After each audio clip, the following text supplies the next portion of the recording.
What's up, guys? It's the Couch Potato here, back with another video. And today I'm actually gonna be continuing the NFL predictions for the teams. If you guys didn't see the last video, last time we did the AFC South, I believe, and the AFC West. Yeah, correct me if I'm wrong. If I missed any of the teams from those divisions or anything, let me know down in the comments. I'll get those out in the next part. I don't really know for sure, so yeah. But today in this video, we're going to be doing the AFC North and East. So we're going to start out with the East. Like I said in the last video, we're doing it from last place in the division to first place in the oh my goodness, I can't speak English today. I'm so sorry. If that happened in real life, I'd get mad. Anyways, it's not the point. The point is, let's just get into the video. So the first team we're predicting for is the New York Jets. They went 4-12 last season. I think the Jets are a sleeper team for the playoffs next year. They're a pretty good team, honestly. I don't think they're going to be amazing by any chance, but I don't think they're going to be the laughingstock that we've been seeing for like the past 10 years or so. Somewhere around there. They were good in 2009 and 10, but you guys know what I mean. They're not an amazing team. They have a decent one, though. You got Sam Darnold, Robbie Williams, I think his name is. Can't remember, sorry. On defense, you got Terrell Suggs, Le'Veon Bell's coming in. So their team's a lot better. Sheldon Hernandez in the fourth. I don't know if he's gonna be playing, but he's not bad by any means. So they have a decent team, and I think they did sign Jamison Crowder. So that's all gonna help out really well. I'm gonna say they go 8-8. They could possibly go to the playoffs at like 10-6 or something. I don't see it happening since they go up against the AFC North, though. You got three playoff teams like the Steelers, Browns, and Ravens, so I see them losing at least 2 or 3 of those games, so around 8-8 is a reasonable spot for where they are, so. Oh yeah, by the way, just a quick reminder, don't forget to let me know down in the comments below what you guys think, because I like debating. Okay, so the next team is going to be the Buffalo Bills, and they went, the Bills next, okay. They went like 6-10 last season. I don't know who's better, them and the Dolphins, and I don't even know what I'm saying anymore. The Jets are pretty much a very similar team. You know, they both got young star quarterbacks who could potentially break out in the next season, in their sophomore years, and they have good pass catchers, decent pass catchers at least.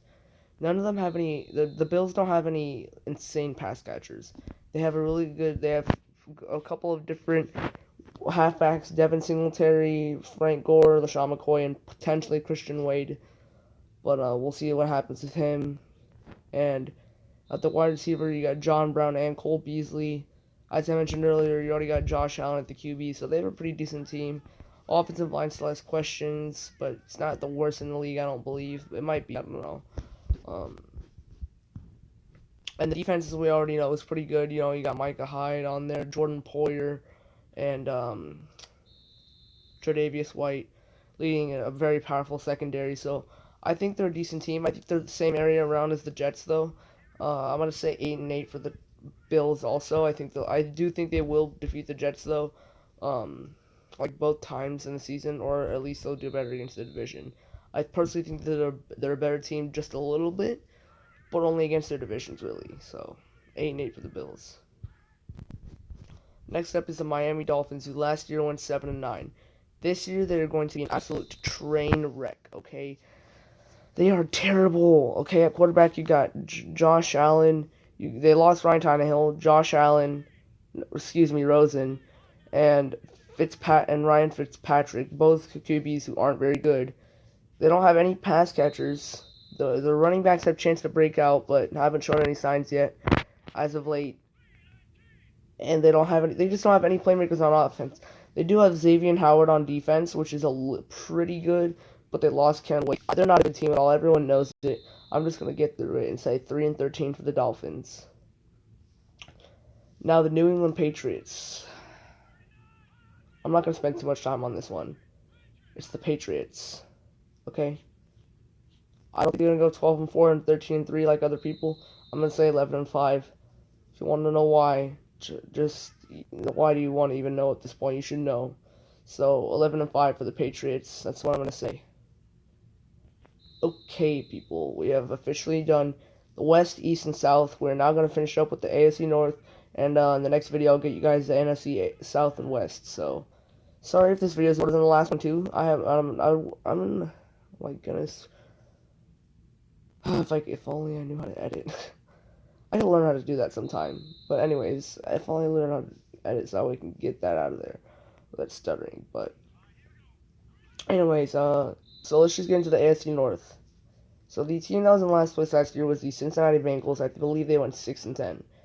They are not a good team. Okay, they have potential. They have some good players, but AJ Green's gone. They don't have a good quarterback. Jonah Hill, I think that's his name. No. Jonas something. Jonah Williams, something, offensive tackle, got injured. He's out for the year. AJ Green's out for the year, I believe, too, or for most of the seasons, and that's not good. Andy Dalton's not good, but they do have some bright spots. You got Tyler Boyd, potentially John Ross. You also got Joe Mixon, both really good players, but I don't really see a lot of good players outside of them because really there's not a lot of good players outside of those two players because they're not that.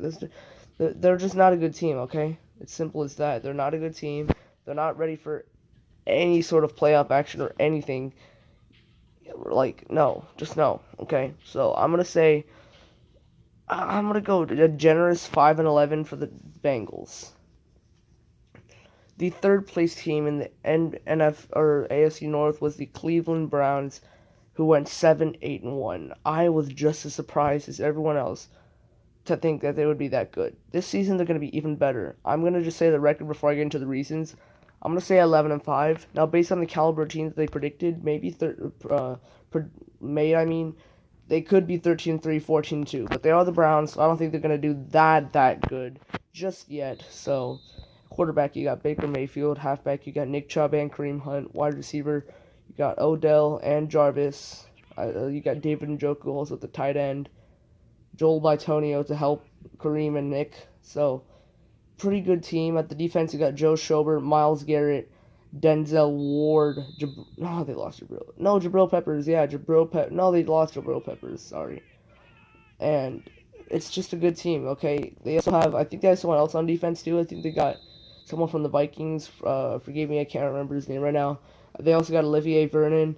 They just got a bunch of star players this offseason that they were able to get.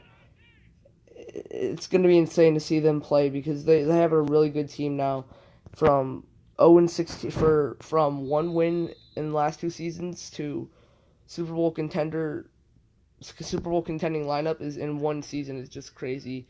I'm so happy for the Browns, but at the same time, as a Pittsburgh fan, I really don't want to see that happen.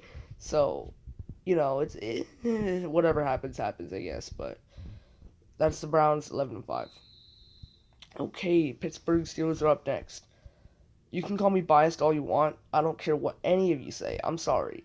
11-5 for Pittsburgh. Okay, they're a good team. Yeah, I know they lost Antonio and Le'Veon. Although they did lose production, they were both drama queens. And all they did was mess up team chemistry. Sure, they may put up good production, like best in the league, but James Conner and Juju are doing just fine to replace that. Now, like I said, they're not best in the league, which means they did get a bit of a production drop.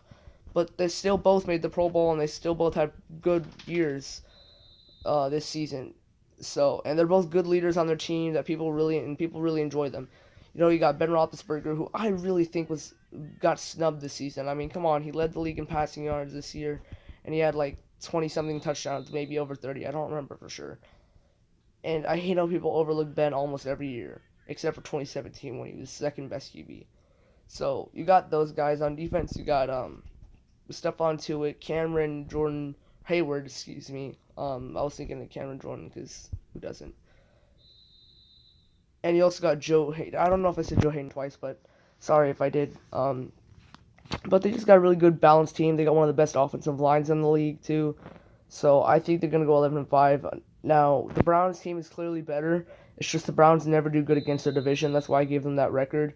Pittsburgh always does. That's why I gave them this high of a record. So if you guys want some good reasoning for that, that's why. Now for the first place team in the AFC North, the Baltimore Ravens. I'm sorry, okay? I'm about to get people so angry.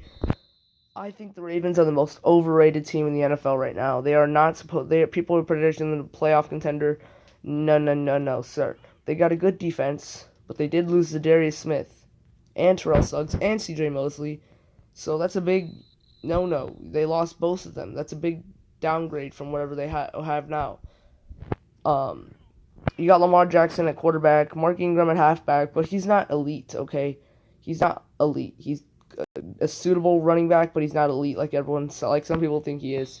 Wide receiver, you don't have a lot of pass catchers. They're gonna have to rely on their first round recruits this season, and I don't think they're gonna be able to produce as soon as right out of the gate. I just don't think they're that as good as a team as everyone's putting them up to be. I personally think they will go 7-9, maybe 8-8. I don't want to be getting anyone mad. I'm sorry, but like, come on, dude, they're not that good. Just look at the roster, look at the stats, look at all that. So I think they'll go around 7-9, 8-8. They have potential to prove me wrong, but it just all depends on how the rookies play. And with that, we have finished the entire AFC division, you guys. So thank you guys so much for watching. If you liked it, make sure to like and subscribe. Like the video and subscribe to the channel. You can get more. I'll give you guys more content. You get to watch it. You get notifications. Blah blah blah. You know the drill. No one likes to sell out. So I'll just leave you to be. I'll see you guys next time I make a video. Bye.